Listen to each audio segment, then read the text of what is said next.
بسم اللہ الرحمن الرحیم.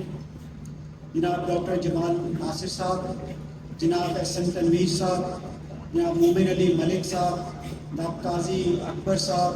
جناب رؤوف مختار صاحب، جناب عامر عطا باجوہ صاحب، شجیل میر صاحب، عاطف اکرام صاحب، اعجاز عباسی صاحب، زاہد اقبال صاحب، اور اس کے علاوہ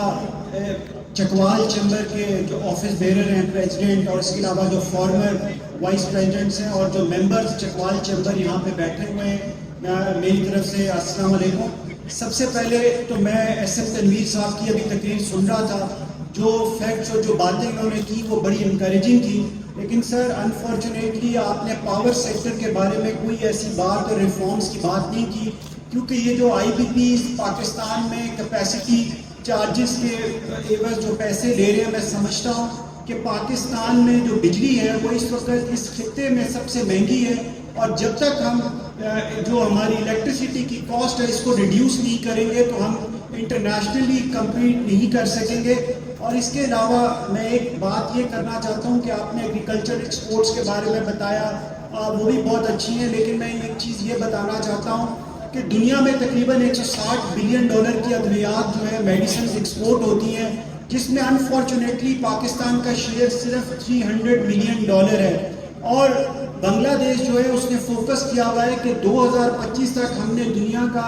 10% جو شیئر ہے جو تقریباً 16 بلین ڈالر بنتا ہے انہوں نے اس کو حاصل کرنا ہے. لیکن انفارچونیٹلی ہماری گورنمنٹ کی کوئی فارماسیوٹیکل ایکسپورٹس کی طرف اس طرح سے پالیسی نہیں ہے. تو میری آپ سے ریکویسٹ ہوگی کہ جس طرح سے پچھلے کچھ عرصے میں جب سے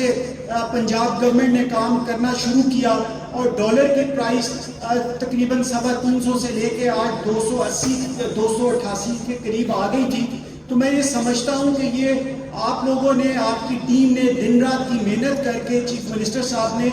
پاکستان کی اکانومی کو ایک سیدھے راستے پہ ڈال دیا ہے، ایک ٹریک پہ ڈال دیا ہے. اور ہمیں امید ہے کہ آگے جب الیکشنز ہوں گے اور اس کے بعد جو گورنمنٹ آئے گی وہ ان پروجیکٹس کو، ان چیزوں کو جہاں پہ آپ لوگ چھوڑ کے جائیں گے وہ یہیں سے ان کو آگے لے کے جائے. اور میں سمجھتا ہوں کہ اگر اسی طریقے سے ہم عوام کی خدمت کا جذبہ جس طرح سے ڈاکٹر صاحب نے اور ایس ایم تنویر صاحب نے، ہمارے تمام پولیٹیشنز میں بھی ہو اور تمام بزنس کمیونٹی میں بھی ہو، تو میں سمجھتا ہوں کہ پھر کوئی ایسی طاقت نہیں ہے جو پاکستان کو ترقی کرنے سے روک سکے. اس کے ساتھ ساتھ قاضی اکبر صاحب ذکر کر رہے تھے انڈسٹریل اسٹیٹ کی، تو ایس ایم تنویر صاحب میں یہ کہنا چاہتا ہوں کہ بالکل ایسے یہاں پہ انڈسٹریل اسٹیٹ بننا چاہیے. اور میں سمجھتا ہوں کہ اسلام آباد چیمبر، راولپنڈی چیمبر اور چکوال چیمبر جوائنٹلی یہ اگر بیڑا اٹھا لیں کہ ہم نے یہاں پہ انڈسٹریل اسٹیٹ بنانی ہے تو وہ بن بھی جائے گی. لیکن صرف مجھے جو لگ رہا ہے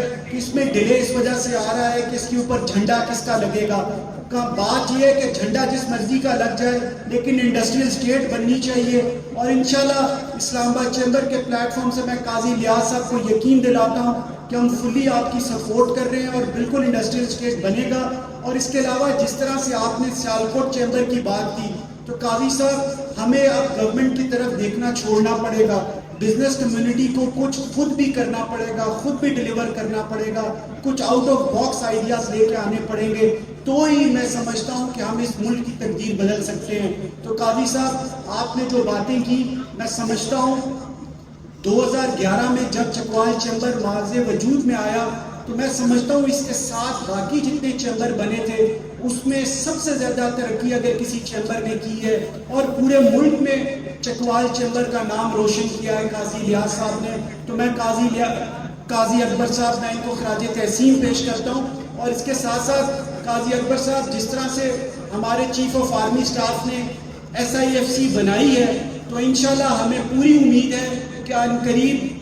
کافی اچھی انویسٹمنٹس پاکستان میں آئیں گی. اور خاص طور پہ جو پوٹوہار کا ریجن ہے اس میں ایگریکلچر ریفارمز بھی ہو رہے ہیں، اس کے ساتھ ساتھ انڈسٹریل ریفارمز بھی ہوں گے اور انڈسٹریز بھی لگیں گی. اور جس طرح سے جیو اسٹریٹجکلی چکوال لوکیٹڈ ہے، انشاءاللہ چکوال کے لوگوں کو اس کا فائدہ ملے گا اور ضرور پہنچے گا. اور انشاءاللہ چکوال کے جو لوگ ہیں محنتی ہیں، میں سمجھتا ہوں کہ پاکستان سے باہر ہر جگہ اور اس کے علاوہ کراچی میں جو ہمارے لوگ چکوال کے وہاں پہ محنت کر رہے ہیں، آنے والے وقت میں وہ یہیں پہ محنت کریں گے اپنی فیملی کے پاس, ان کو یہیں پہ روزگار بھی ملے گا, یہاں پہ صنعتیں بھی لگیں گی. اور جس طرح سے ایگریکلچر ریفارمز ہو رہے ہیں تو میں سمجھتا ہوں کہ ہمارے پاس آنے والے وقت میں چکوال میں بلینز آف ڈالر کی اکانومی یہاں پہ فروغ پائے گی. وہ ایگریکلچر ہوگا اور انڈسٹری ہوگی, جس کے لیے صرف ضرورت اس بات کی ہے کہ جس طریقے سے یہ کیئر ٹیکر گورنمنٹ چل رہی ہے, یہ پالیسیز اسی طریقے سے چلنی چاہیے اور لانگ ٹرم پالیسیز ہونی چاہیے. اور یہ نہیں ہونا چاہیے کہ اس کے بعد جو گورنمنٹ آئے جو پالیسیز یہ بنا کے جا رہے ہیں وہ اسے ڈیویٹ کر جائیں اور وہ نئی پالیسیز لے کے آئیں. میں سمجھتا ہوں کہ ایک لانگ ٹرم پالیسیز کے لیے قانون سازی ہونی چاہیے, اور یہ جو رائٹ ٹریک پہ اس گورنمنٹ نے ہماری اکانومی کو ڈالا ہے, اس کی کنٹینیوٹی کے لیے ضروری ہے کہ جو گورنمنٹ آئے گی وہ ان پالیسیز کو اسی طرح لے کے چلے.